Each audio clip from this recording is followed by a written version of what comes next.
Bonjour à tous, j'espère que vous allez bien. Vous passez une bonne journée. Voilà, j'avais ce petit message que je voulais vous partager. Il y a une prière que nous faisons souvent, tous les jours même, le matin, le midi, le soir. Avant de manger, tu pries. Tu dis Seigneur, merci pour ce repas. Et comme on nous l'a appris souvent, Seigneur, donne à ceux qui n'en ont pas. Et je voulais m'arrêter sur cette phrase, donne à ceux qui n'en ont pas. Le Seigneur va donner au travers de qui? Comment est-ce qu'il va donner? Il veut donner au travers de toi. C'est au travers de toi que le Seigneur va donner. Et oui, tu pries, donne à ceux qui... Mais c'est toi. Si tu es ses mains, tu es ses bras. Le Seigneur veut t'utiliser, veut nous utiliser. Le Seigneur veut nous diriger. C'est au travers de toi que Jésus veut agir. Alors, lorsque l'on prie cette prière-là, Seigneur, donne à ceux qui n'en ont pas, que tu puisses réaliser cette prière, que tu puisses la mettre en pratique. Rends tes prières vivantes. Seigneur, bénis mes voisins, bénis ceux qui m'entourent. Mais c'est au travers de toi que le Seigneur va agir pour bénir tes voisins, pour bénir ton entourage, ta famille. Que chaque jour, tu puisses demander à Dieu, mais comment je peux bénir mes voisins, comment je peux...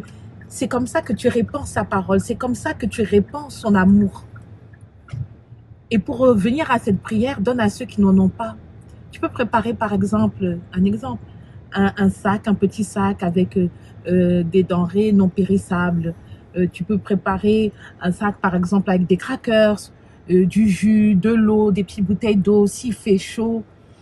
Tu peux préparer ce petit sac-là et voilà, tu mets voilà ce que tu as à cœur de mettre, mets dans ce petit sac et tu fais plusieurs petits sacs comme ça et quand tu es en train de rouler, tu peux donner à celui qui n'a pas. On en voit tous les jours. Tu vois un pauvre, quelqu'un qui n'a pas les moyens, quelqu'un qui n'a pas de maison, tu lui donnes ce sac. Et tu le bénis. Le Seigneur dit dans sa parole que lorsque nous donnons, c'est comme si c'était à lui que nous donnions. C'est pour ça que c'est important de réaliser nos prières et de les mettre en pratique. C'est comme cela qu'on va répandre l'amour et la parole de Dieu. Alors voilà, c'était ce message que je voulais partager avec vous aujourd'hui. Donne à ceux qui n'en ont pas. Donne. Que le Seigneur vous bénisse. Et à bientôt.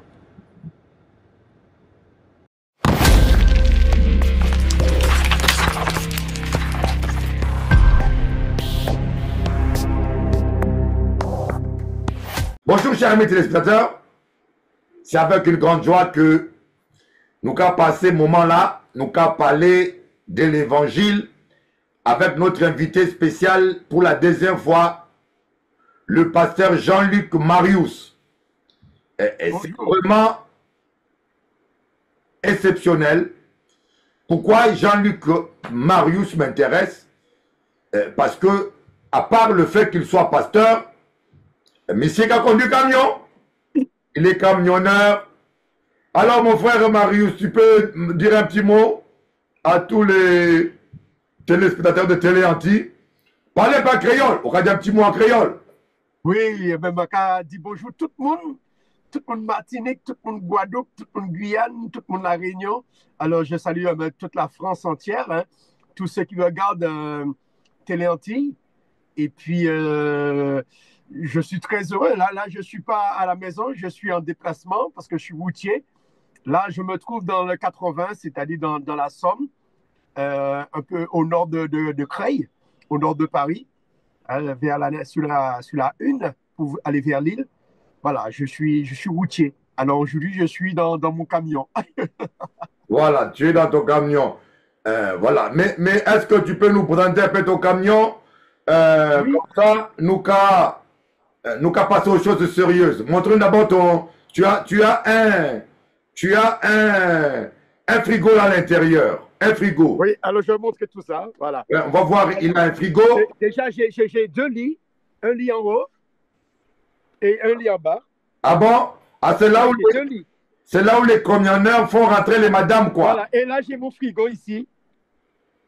Waouh.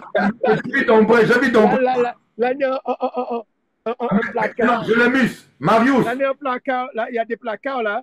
Oui, oui, mais Marius, j'ai vu une Oui. bière là. J'ai vu une bière là. J'ai pas compris. J'ai vu une bière dans ton frigo là. Non, non, non, du lait que tu as vu, là, du lait. C'est une bière. On va vérifier. C'est une bière, pasteur. Du lait, du lait, du lait. Non, non, mais là, il y a une canette là de bière là. Ça, c'est de l'eau. Mais la bière n'est pas interdite quand même. Ah, non, non, avec la conduite, non. Ah, c'est avec la Avec la conduite. c'est Avec la dangereux. conduite, auparavant, tu sais que les routiers, c'est-à-dire comment dire, les restaurants de routiers, Oui, auparavant, le vin était à volonté. oui. Alors, les gars, je te dis pas quand les gars sortaient, qu'est-ce qui se passait? Voilà, le camion comme ça, là. Vous voyez? Aïe, aïe, aïe, aïe. Regardez, Quand les gars regardez le camion, étaient à monsieur, le volonté, camion ils là. étaient ivres. Alors, je vais vous montrer le camion Ben, en entier comme ça. waouh, waouh, waouh. Regardez le camion, monsieur. Regardez le camion là. Voilà. Donc, c'est sérieux là, c'est sérieux. Ah oui, c'est 44 tonnes. Ça fait 15 mètres 50 de long, 16 mètres 50 de long. Ah oui. Moi, moi j'aimerais aussi, quand je viens à Paris, conduire même un camion, on me fait une paye de 2000 euros par semaine et puis j'achète à ma femme des sous-vêtements.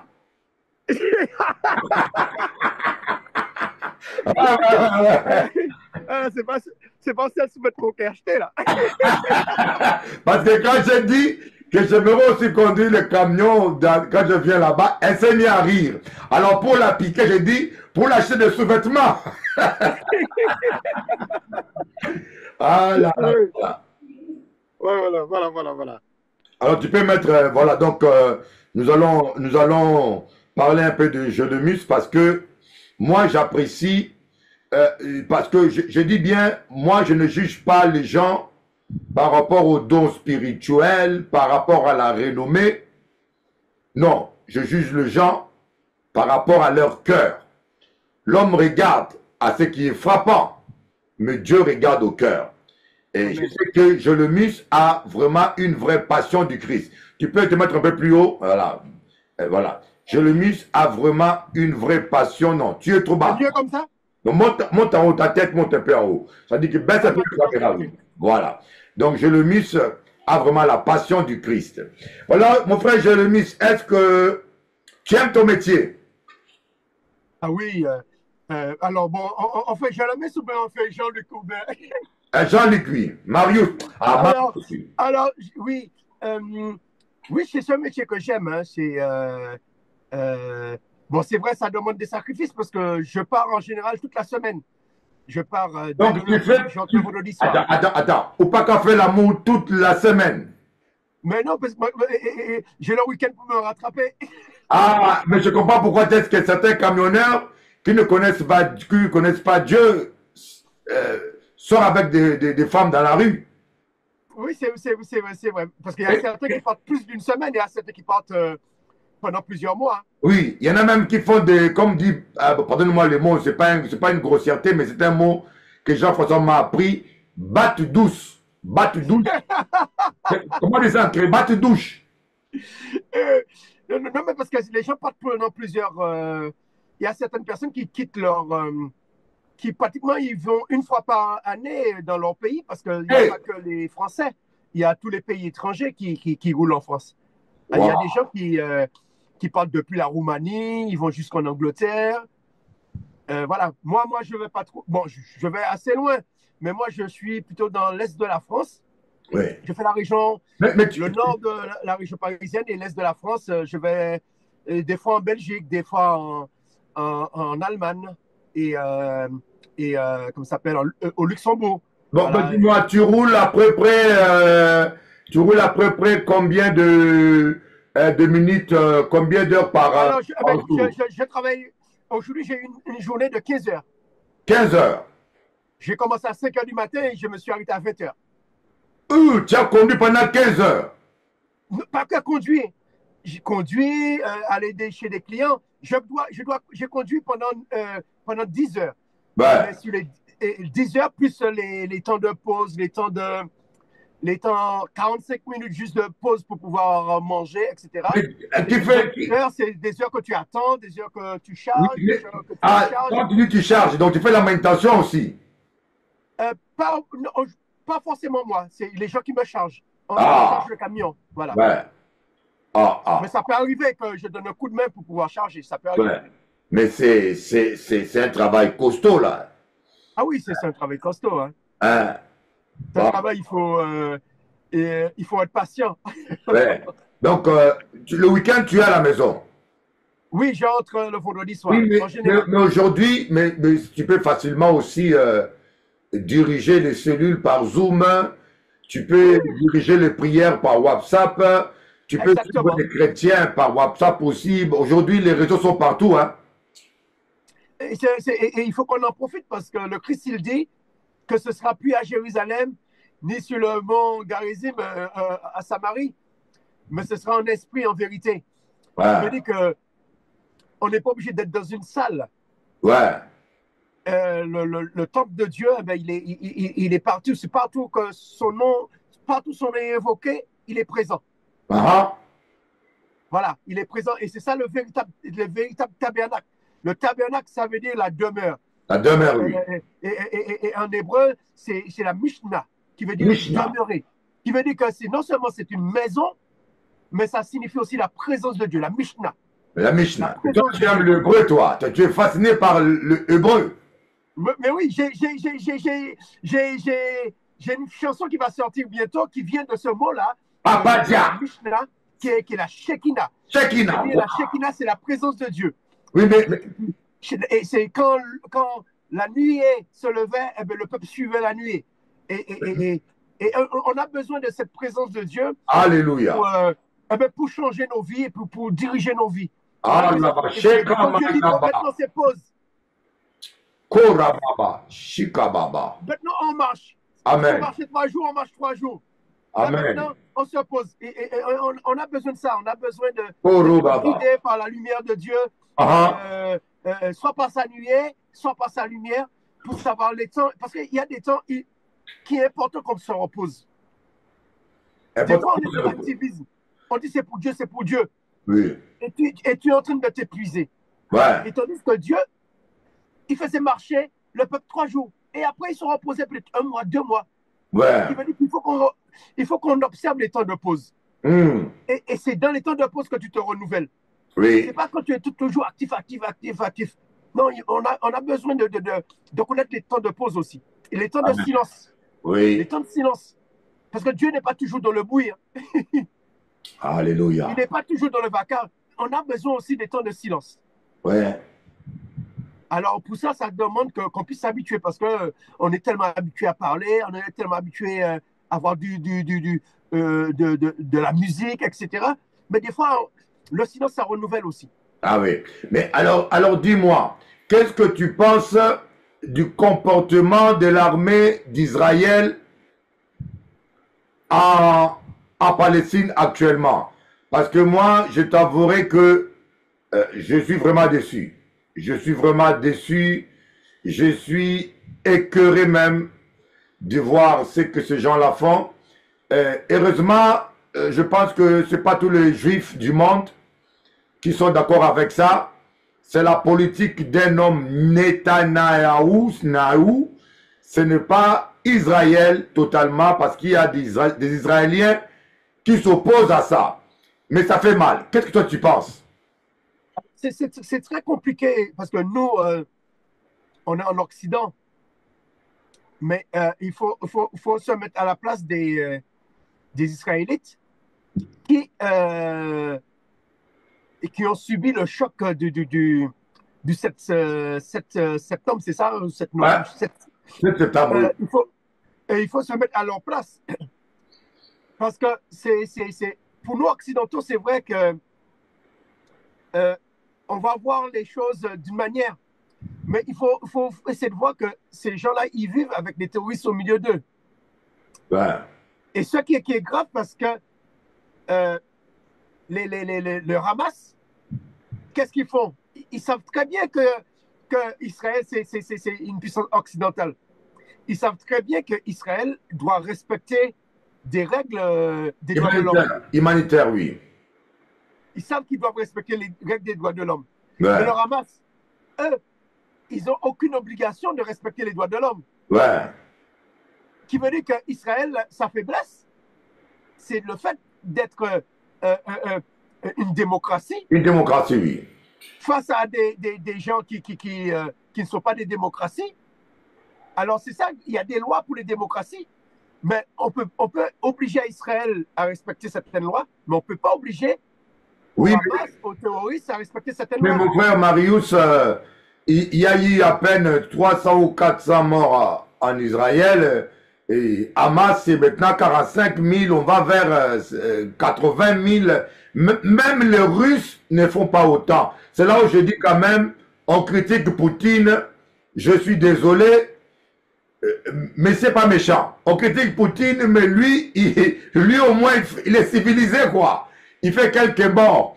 Et maintenant, les Américains qui approuvent Israël avec tout ce qu'il fait, et la France et l'Europe ferment leur bouche, ils ont le culot de donner des leçons de morale à Poutine, qui est, je pense, plus propre qu'eux.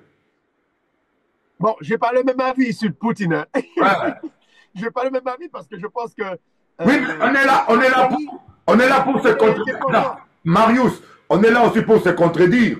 Donc si tu n'as pas le même avis... pays indépendant, tu peux pas venir t'imposer dans le pays d'un autre. Tu ne peux pas venir imposer ta vision du monde dans le pays de l'autre. C'est-à-dire que si l'autre accepte ta vision des choses, oui, mais si l'autre n'est pas d'accord avec toi, tu ne peux pas l'obliger parce qu'auparavant, c'était le même bloc de l'Union soviétique. C'était le même bloc. Et eux, les Ukrainiens, ils ont fait un choix de se rapprocher plus de l'Europe que se rapprocher de l'ancienne URSS, l'ancien empire soviétique. Oui. C'est leur choix. Tu ne peux pas les obliger. Oui, ben, quand Poutine prend comme prétexte, c'est parce que ce sont des homosexuels, c'est parce que ce sont des nazis. Tu ne peux pas venir sur la terre de quelqu'un puis obliger qu'on respecte ta loi. Attends, son but, c'est quoi? C'est de reconstituer l'ancien... non, Jean-Luc, écoute-moi un peu. Je vais expliquer une chose. C'est ça la propagande de l'Occident. Tu sais que en l'Ukraine, par exemple, l'Ukraine était un territoire russe. C'est un président russe qui a signé un décret pour coller la Crimée à l'Ukraine. La Crimée était comme la Guadeloupe, un territoire russe, depuis des siècles. Mais un président Khrouchtchev, je crois bien, il a signé un décret, un dictateur, il a décidé que la Crimée maintenant est rattachée à l'Ukraine. Bon, maintenant, Sarkozy a dit, les gens de Crimée ont décidé de rejoindre, de retourner à la Russie. On ne veut pas accepter. Mais quand Kosovo avait décidé de quitter la Serbie, ils ont fait le référendum, l'Europe a accepté. Mais pourquoi 2 poids, 2 mesures? Et puis deuxièmement, mon frère Jérémus, mon frère Marius, tu sais que 1/3 de la population ukrainienne sont russophones. C'est-à-dire que 1/3 des gens qui habitent en Ukraine sont des Russes. Ils parlent russe. Et qu'est-ce que la politique de Zelensky a fait? Ils ont interdit la langue russe, comme dans les écoles et partout. Donc, quelque part, il y avait un rejet des russophones. L'Ukraine a toujours été en paix. Hein? Les russophones russes vivaient en paix avec les Ukrainiens. Mais à un moment donné, je ne sais pas ce qui s'est passé, ils ont voté de loi contre les russophones et aucun panneau écrit en russophone. Imagine-toi, tu es en Martinique, la France décide que pas de créole chez toi. C'est normal que tu te fâches, c'est ta culture. Et puis... Mais là, c'est différent. Oui, maintenant, c'est comme si les Saint-Luciens, il il y a un tiers de Saint-Lucien en Martinique. Voilà. Et puis les Saint-Luciens veulent imposer l'anglais en Martinique. Non, Là, c'est-à-dire que, les russophones parlaient russe dans les régions. Il y avait plusieurs régions. Dans les régions, ils parlaient russe, ils enseignaient en russe, parce qu'ils parlent russe. Et puis les Ukrainiens enseignant en leur langue. Il n'y a pas de problème. Bon, maintenant, quand les russophones ont dit, vous ne voulez pas de nous, alors on veut notre indépendance. Il y a eu la guerre. Ils ont commencé à les bombarder pendant 10 ans. Il y a eu des accords entre l'Allemagne, la France, pour que l'Ukraine arrête. Ils n'ont jamais arrêté. Jusqu'à ce que l'ours polaire, Poutine, a dit assez, c'est assez. Au cas détruire peuple à moins, au cas détruire tout le monde à moins, à pas qu'à laisser faire. Et c'est comme ça, mon frère, c'est ça l'origine même du problème. C'est pour cela que quand Donald Trump est venu, Donald Trump a balayé toutes les histoires de Joe Biden et de Macron. Il a dit, foutez-nous la paix, nous voulons la paix. Parce que Donald Trump connaît bien. C'est comme au Congo. Au Congo, Macron a fait rentrer Kagame, un génocidaire, condamné par la Cour internationale, dans la francophonie. Au Rwanda, on ne parle pas français. Au Rwanda, on ne parle pas français, on parle anglais. Donc Macron fait rentrer le Rwanda dans la francophonie et Macron, l'Union européenne, est allé signer un accord d'achat de minerais stratégiques au Rwanda. L'Union européenne sait bien que le Rwanda n'a pas ces minéraux-là. Ces minéraux-là sont volés au Congo, mon pays d'origine. On tue des gens depuis 30 ans. Il y a eu au moins 10 millions de morts. Mais regardez l'hypocrisie de l'Union européenne. Mais ils ont signé cet accord. Avec Joe Biden qui était là. C'est eux qui ont armé le Rwanda. Jusqu'à ce que le Rwanda agresse le Congo. Malheureusement pour nous, c'est Donald Trump qui est là. Donald Trump a dit stop. Vos histoires là, Macron, vos histoires, je ne veux rien, je veux la paix. Comment on peut tuer 10 millions de morts? Vous ne faites rien.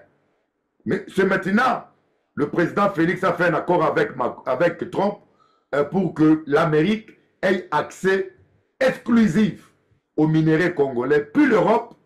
Et maintenant, Kagame, ils ont calmé.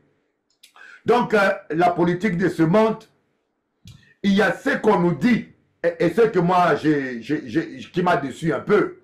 Pourquoi on a interdit les télévisions russes? On est dans la démocratie. Chacun dit ce qu'il a à dire. Mais tu sais très bien que les Russes, ils font passer beaucoup de fake news. Ouais. Ils font passer beaucoup de fake news. Ils détournent. Ils prennent la propre image que toi et moi, là, on est en train de parler là. Ouais. Et ils ont une technique pour montrer que, pas eux seulement, tous les pays peuvent utiliser peuvent utiliser cela avec l'intelligence artificielle. Ouais. Ils peuvent dire n'importe quoi.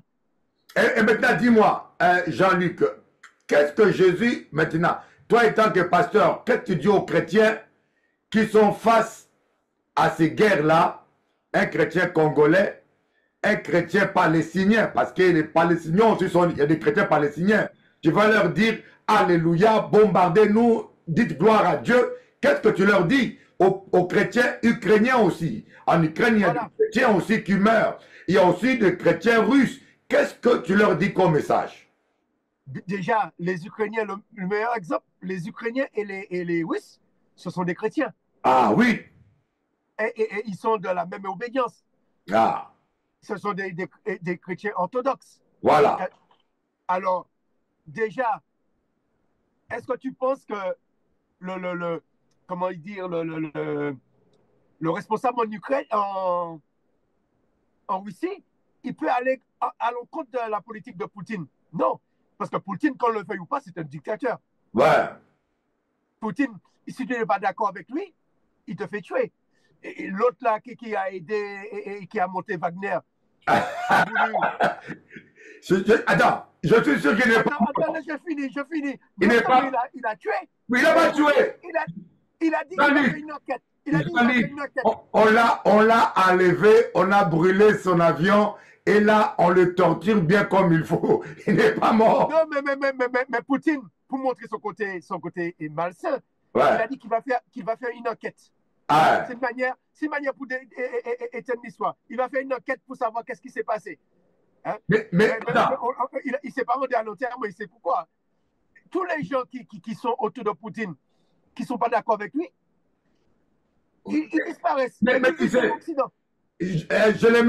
Marius, et tu sais ce que l'Occident a fait? Ils ne sont pas mieux. Lumumba, les héros nationaux du Congo, c'est la CIA qui l'a tué. Oui, c'est vrai. Oui, pour tuer. Même à l'époque de Mitterrand, il y avait des crimes d'État. Hein. Kadhafi, qui l'a tué? Les agents secrets. Oui, Kadhafi. Voilà, même avant ça, du temps de Mitterrand, j'oublie le Bobonga ou un truc comme ça qu'ils avaient, je ne sais plus est-ce que c'était en Australie, c'était où, mais ils avaient fait, c'était avec un bateau de Greenpeace là. Ah voilà. Ça s'est mal passé, puis il y a eu un mort. À Thaïlande ou bien Thaïlande ou en Inde, un truc en Asie. Oui, il me semble que c'était en Australie, je ne me rappelle plus. Oui. Mais il y a toujours eu ça. Oui. Mais pour revenir sur les chrétiens. Sans oublier en Algérie, sans oublier en Algérie, la France, malheureusement, a fait beaucoup de mal en Algérie. Beaucoup de tortures, oh Dieu. Que Dieu des deux côtés, hein, on ne peut pas dire que c'est de la. Parce qu'en fait, c'est très compliqué.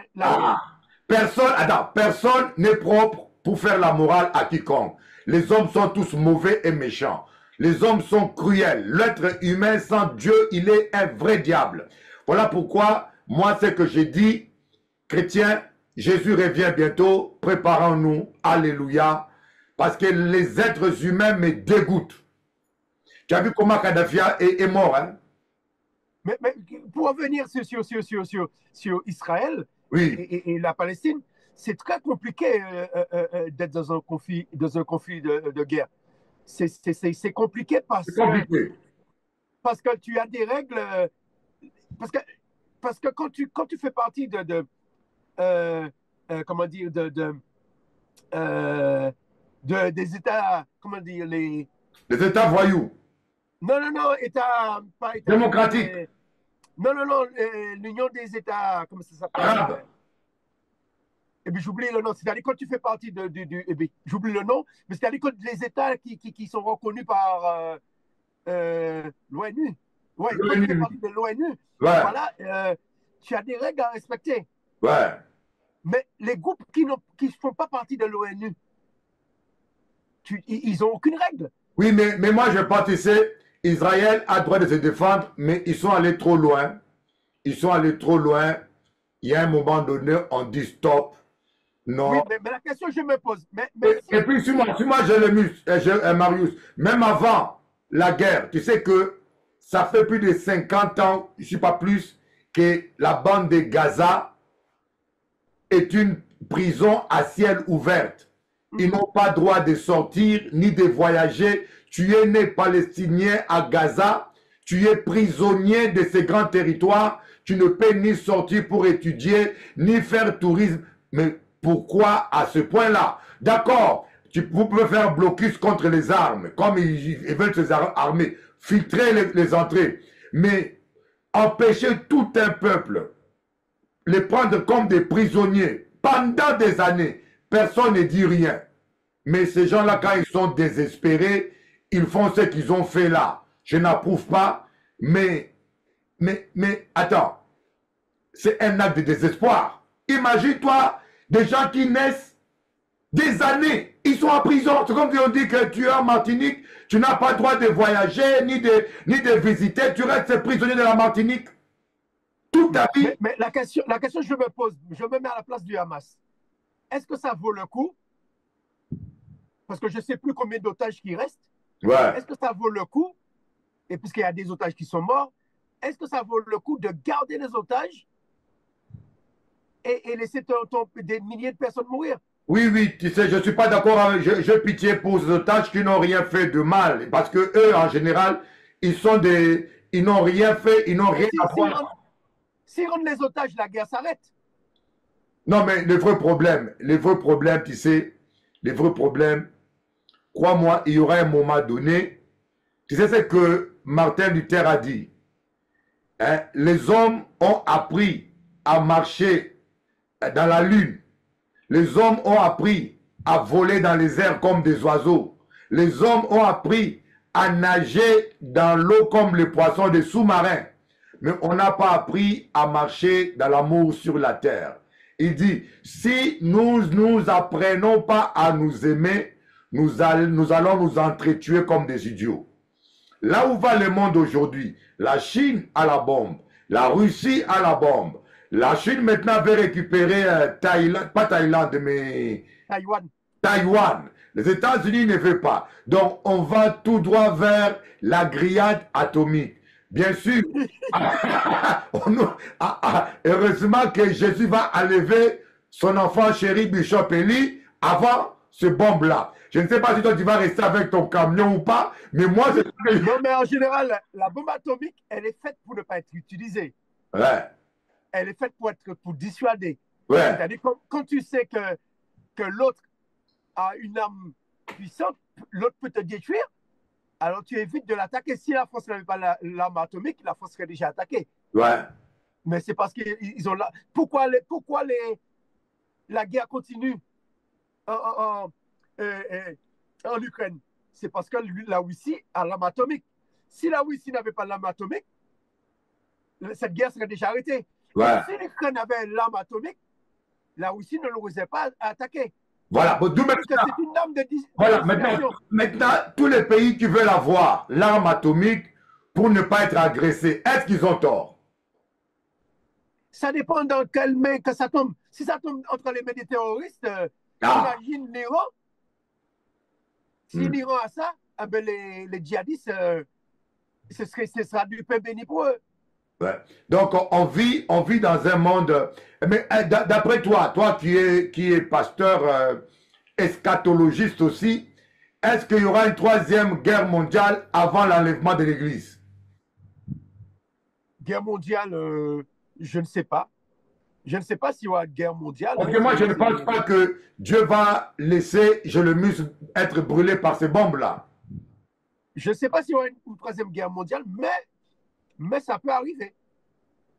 Ça peut arriver. Mais moi, je ne pense pas que cela va arriver. Tout dépend des dirigeants. Tout dépend des dirigeants. Non, ça dépend de Dieu. C'est les dirigeants. Mais ça dépend aussi des dirigeants. Dieu, si Dieu dit stop, stop. Que des fois à la tête des pays. C'est ça. Mais que des fois à la tête des pays, même parce que tu sais, c'est pas tout ce que Dieu veut qui se fait dans le monde. Il y a des choses que Dieu ne veut pas. Ouais. La guerre qui est en Ukraine, c'est pas Dieu qui le veut, mais Dieu laisse faire. Ouais. Mais parce que Dieu a remis à Adam le pouvoir sur la terre. Eh bien, les hommes, c'est eux qui ils ont le pouvoir. Ouais. Alors, ils ont le pouvoir de décider de faire la guerre, de ne pas faire la guerre. Mais si si Paul nous dit de prier pour nos dirigeants, c'est parce que c'est pour que Dieu qu'ils puissent prendre des bonnes décisions. Ouais. Qui veut dire que s'ils ne prennent pas des bonnes décisions, Dieu ne va pas les empêcher de prendre de mauvaises décisions. Ouais. Mais d'après les prophéties bibliques, l'Église sera enlevée avant tous ces événements. Parce que la Bible dit que toutes les armées... que Dieu va enlever une église sans tache ni ride. Oui. Sans tache. Ouais. Ça veut dire que c'est comme la colombe, il n'y a pas de tache. Voilà. Mais je crois que l'église a trop de taches.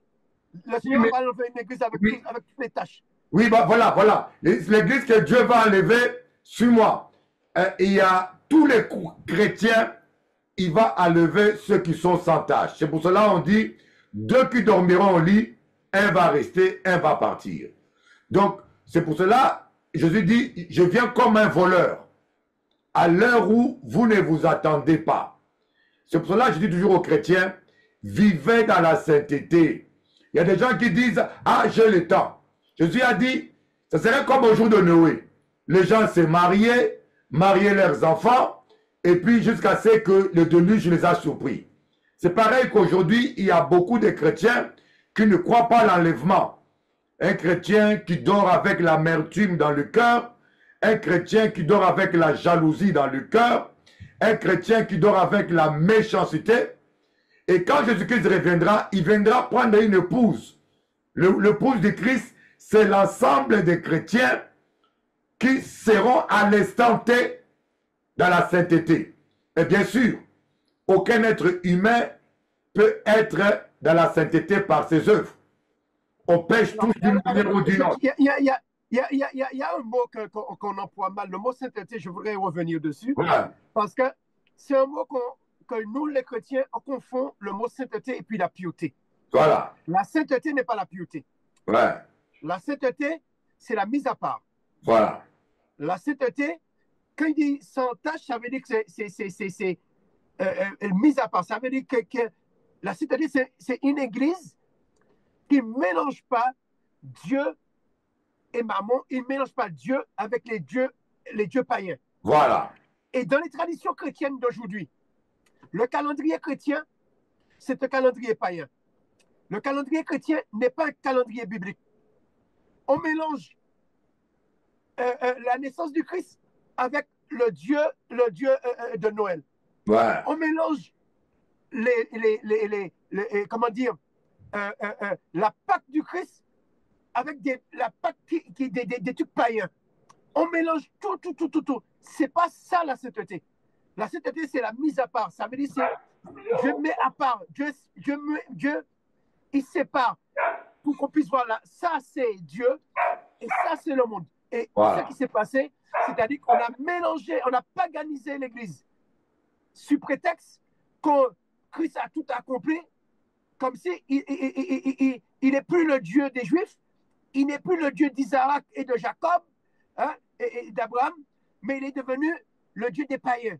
Alors, qu'est-ce qu'on a fait? On a pris toutes les traditions des dieux païens et on a introduit dans les coutumes chrétiennes depuis au IVe siècle, du temps de Constantin. Et ça, c'est pas ça que Christ veut. Parce que rappelez-vous, qu'est-ce que Christ a envoyé les disciples dire? Il les a envoyés annoncer quoi? Le royaume. Qu'est-ce qu'un royaume? Le royaume, ça veut dire qu'il veut diriger un peuple. Ouais. Il veut diriger le monde entier. Voilà, le royaume de Dieu est proche. Voilà, le royaume de Dieu est proche. Ça veut dire qu'il veut établir son royaume sur la terre. Lorsqu'il a été crucifié, on a mis la couronne pour dire c'est le roi des Juifs. Mais Christ, il n'est pas venu seulement pour sauver les Juifs.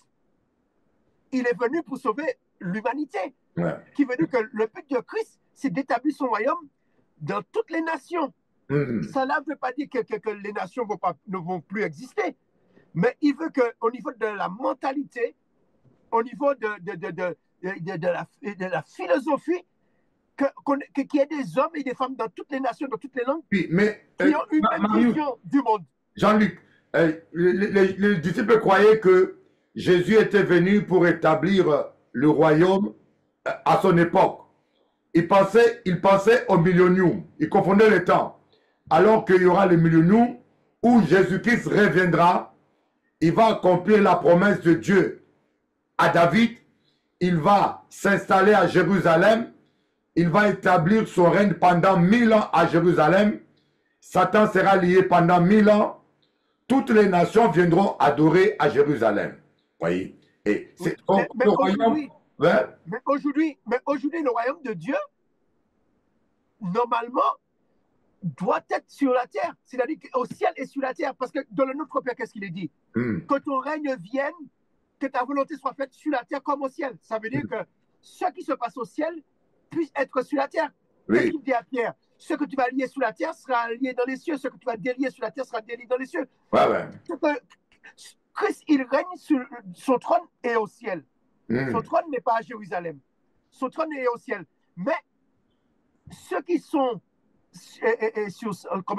ceux sur qui il a autorité, ceux sur qui son royaume a autorité, c'est à eux de mettre la volonté de Dieu sur la terre. Oui. C'est-à-dire que notre rôle, c'est de mettre la volonté de Dieu sur la terre. C'est-à-dire que Dieu, il a des lois. Dieu, il a des règles. C'est que ces lois puissent être mises sur la terre. Aujourd'hui, on s'est tiré une balle dans les pieds. Maintenant, on descend de la rue pour dire on est contre ci, on est contre le mariage homosexuel, on est contre ceci, on est contre cela. Mais quand Dieu, mais qu'est-ce que les chrétiens ont fait? Quand les chrétiens, ils avaient le pouvoir, t'imagines, la majorité des pays étaient catholiques. Et comme la Turquie, les 7 églises de l'Apocalypse étaient en Turquie. Aujourd'hui, ce sont une terre musulmane. Toutes les terres musulmanes, c'était des terres chrétiennes. Qu'est-ce qui s'est passé? Est-ce que c'est ça le plan de Dieu? Le plan du Christ, c'était que sa bonne nouvelle, son royaume, soit aux extrémités de la terre, soit sur toute la terre. Et beaucoup de territoires en Afrique, l'islam a pris la place du christianisme. Pourquoi? C'est parce que il y a quelque chose qui s'est mal passé, il y a quelque chose qui n'a pas bien combiné. C'est parce qu'on n'a pas su établir le royaume des cieux. On a établi quoi? Des royaumes de Rome. Qu'est-ce qu'on a fait? On évangélise les gens, mais avec un évangile romain. Romain, voilà.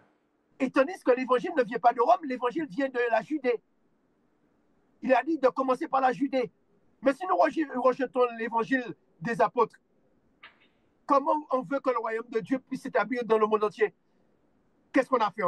On va établir le catholicisme, on va établir le protestantisme, les évangéliques, etc., etc. Mais l'enseignement que Christ a donné à ses apôtres n'y est plus. Ouais, ouais. Qu'est-ce qu'on dit? Ah, ça c'est aboli, ça c'est machin. Et puis on est limité. Et surtout, un pasteur dire, il ne faut pas prêcher les paraboles. Oui. Surtout, il faut pas prêcher les paraboles. Et surtout les prédications de la prospérité, maintenant, c'est à la mode. Les chrétiens doivent devenir des millionnaires. Quand tu n'as pas d'argent, c'est une honte. La prospérité, grosse voiture. Je ne suis pas contre. Toi, tu es un gros camion. Toi, tu es un grand camion. Je ne suis pas contre ton camion. Ne pense pas que je t'attaque. Hein. Non, au contraire. Le camion, c'est pour travailler. Ah, c'est pour travailler, voilà. Dieu n'est pas contre qu'on ait de bien. Mais le mal aujourd'hui, le paganisme est entré dans nos églises où le bien matériel est devenu une priorité. Nous sommes devenus des matérialistes. Le bien matériel est devenu notre priorité. Alors que l'apôtre Paul dit, je désire que tu prospères. L'apôtre Jean dit, je désire que tu prospères à tous égards, comme prospère ton âme. Donc ça veut dire que lorsque ton âme est dans la sainteté, la prospérité du royaume, ce n'est pas que beaucoup d'argent. Tu peux avoir beaucoup d'argent et être malade. Tu peux avoir beaucoup d'argent et ne pas avoir de sommeil. Donc, la prospérité de Dieu, c'est à tous égards. Bon Dieu kaba ou l'amour, bon Dieu kaba ou la paix, bon Dieu kaba ou la santé, bon Dieu kaba ou l'argent, bon Dieu kaba ou l'argent, pas pour frimer avec un gros camion, mais pour distribuer. Qu'est-ce que tu as à dire, mon frère Marius?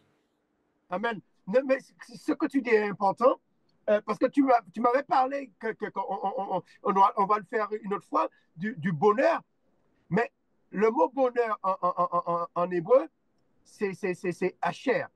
Hein? Asher, c'est celui qu'on appelait Aser parmi les 12 fils d'Israël. Asher, qui veut dire heureux. Mais Asher, ça veut dire, comment dire ça? Ça veut dire faire des progrès. Être heureux en hébreu et faire des progrès. Qu'est-ce qui te rend heureux? C'est le fait que tu crois, que le Christ, il croissait en sagesse. Le fait de croître en sagesse, c'est ça qu'on appelle le bonheur. Le bonheur, c'est être heureux, c'est le fait de croître, c'est le fait de progresser. Et lorsqu'on regarde pourquoi les gens prêchent la prospérité? Parce que pour eux, le bonheur, c'est l'argent. Ouais. Qui veut dire qu'ils veulent que des âmes se convertissent, non pas pour que ces âmes-là grandissent, non pas pour qu'ils aient le bonheur qui progresse, non pas pour qu'ils, mais c'est pour que leur compte en banque puisse progresser. Ouais, ouais. Le pasteur des riches est aussi riche. Voilà ce qu'il pense. Voilà. Alors, parce que, imagine le jeune homme riche. Le Seigneur lui dit, il vient suivre le Seigneur. Il dit, moi, il a mis en pratique d'aimer son prochain, etc., ses parents, etc., honorer ses parents. Le Seigneur lui dit, vends tes biens. Ça veut dire qu'il avait des biens. Ouais. Le Seigneur lui a pas dit de prendre son argent, de distribuer. Hein. Non. Le Seigneur lui a dit de prendre ses biens. Ça veut dire que même nous qui ne sommes pas riches, il y a plein de choses chez nous qu'on n'utilise pas. Ouais. Surtout quand tu vas chez Action, tu vois quelque chose, tu achètes, mais tu n'en as pas besoin. On achète plein de trucs qu'on n'a pas besoin. Ouais. Cet jeune homme, il avait, étant donné qu'il est riche, sûrement il avait des choses qu'il n'utilise pas.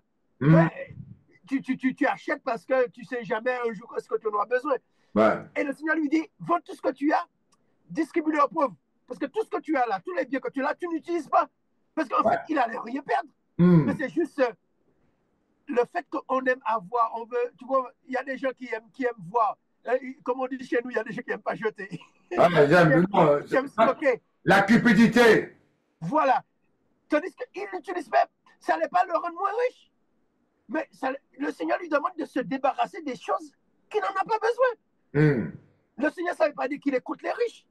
Mais il lui dit que tu as plein de choses matérielles que tu n'as pas besoin. Voilà, distribue-le aux pauvres. Marius, j'avais un chrétien très riche dans mon église, maintenant il est auprès de Dieu. Le monsieur était huisirier. Il prêtait l'argent aux députés, il prêtait même des millions. Mais je peux te dire, j'avais un pasteur, ami à moi congolais, quand il venait ici en Guadeloupe, il appelait le monsieur papa, papa, papa, avec son calvitie là.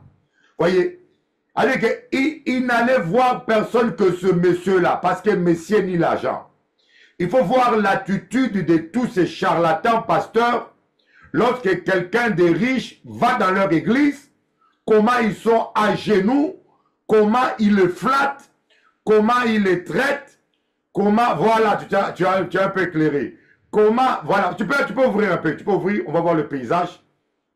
Voilà, c'est joli comme ça.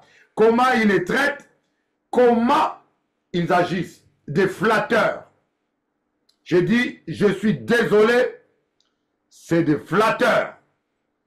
C'est des flatteurs. Moi, j'écoutais mon frère, si je devais être un flatteur, aujourd'hui, j'aurais déjà des millions.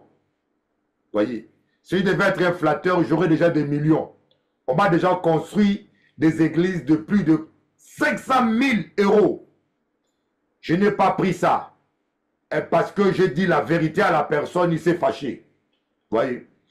Voyez donc, le problème c'est que nous avons beaucoup, voilà, on te voit bien là, des flatteurs qui flattent les gens par intérêt. Nous les hommes de Dieu, on ne doit pas être des flatteurs. On doit être comme Jean-Baptiste qui disait la vérité à Hérode. Il dit à Hérode, toi, tu as marié la femme de ton frère. Voyez, et Jean-Baptiste ne disait pas que c'est le roi. Non. On a besoin de Jean-Baptiste aujourd'hui. Des hommes de Dieu qui ne se mettent pas à genoux devant les riches, mais qui prêchent la parole, qui ne cherchent pas le buzz, qui ne cherchent pas le succès, mais qui cherchent à plaire à l'Éternel. Amen. Alors, je vais demander à Jean-Luc de prier pour tous les téléspectateurs qui nous suivent, pour que tous ces gens se retournent vers l'Éternel, pour que Dieu fasse grâce, que ces gens aient la crainte de Dieu et qu'ils aient l'amour de Dieu, qu'ils ne viennent pas seulement à l'église, mais qu'ils ne viennent pas à l'église avec l'amour de l'argent, avec l'amour du monde, que tous les idoles quittent nos cœurs et que Christ soit Seigneur dans nos cœurs. Akaba aux paroles. Et après, on va écouter Jelemus qui va chanter Papa Jah. Amen, amen. Je priais surtout pour la croissance spirituelle des croyants.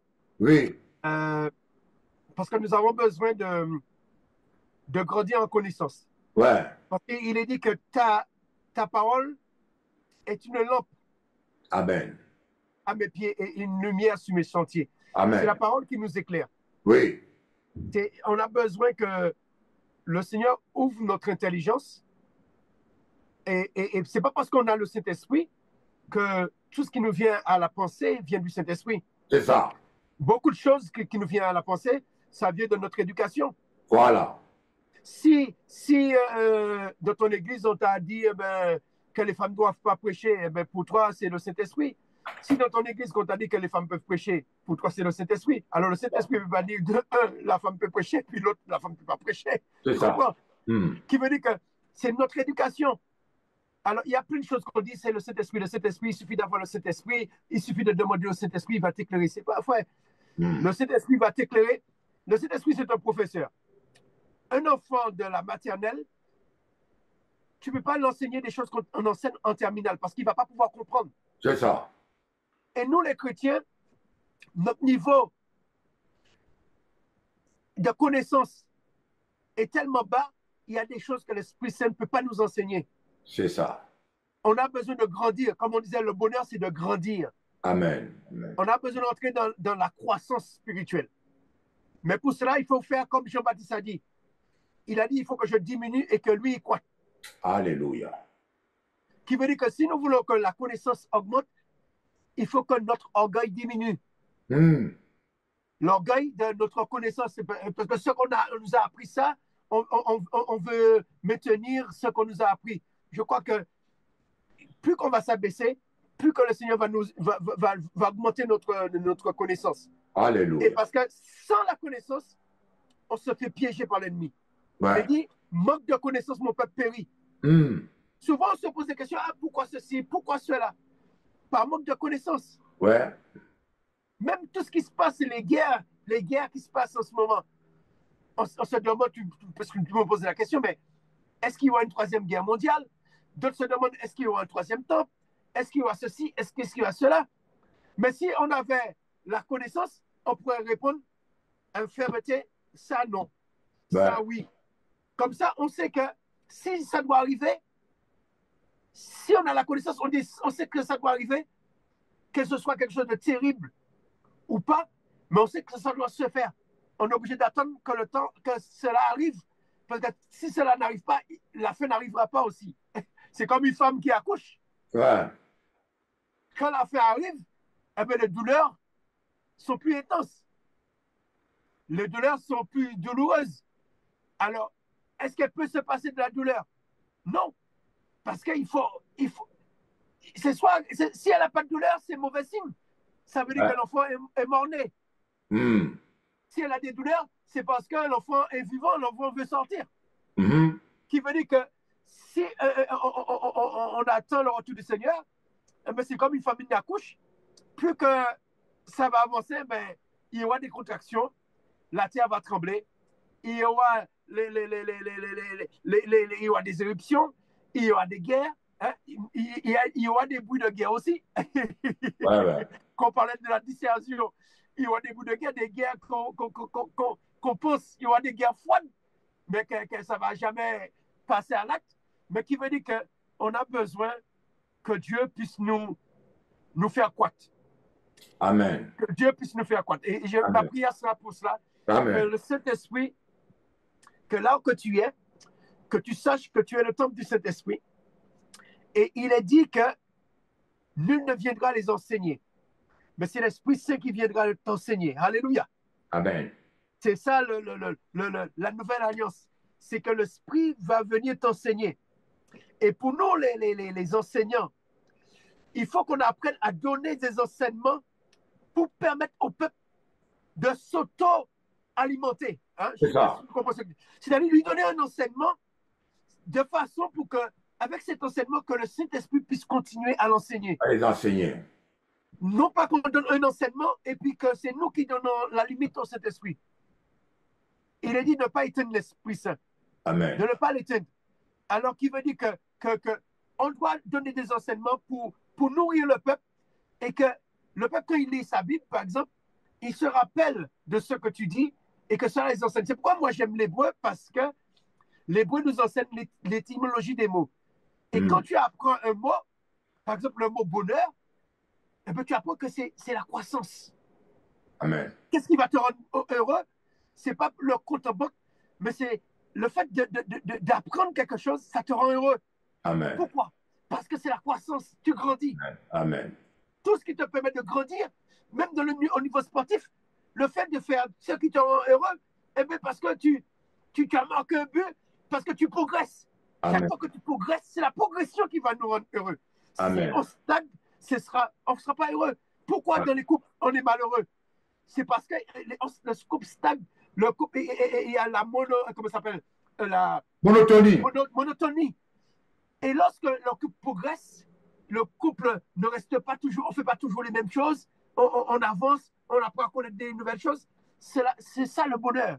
Ok, allez, batteur Jean-Luc, je crois que tu es vraiment très inspiré. À la prochaine émission, on fera la suite. Le sujet est tellement vaste qu'on fera la suite. Béni peuple là, et nous qu'à écouter Jah, Papa Jah. Béni. Au nom de Yeshua Mashiach, soyez béni. Amen.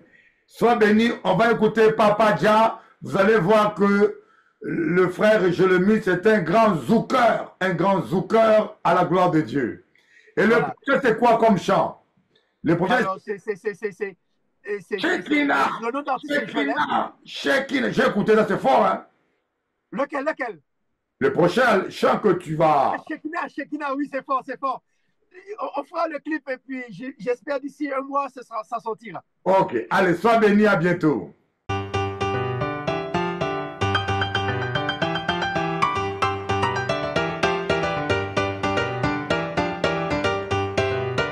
Sing and pray the Lord, hallelujah. Sing and pray the Lord, yeah.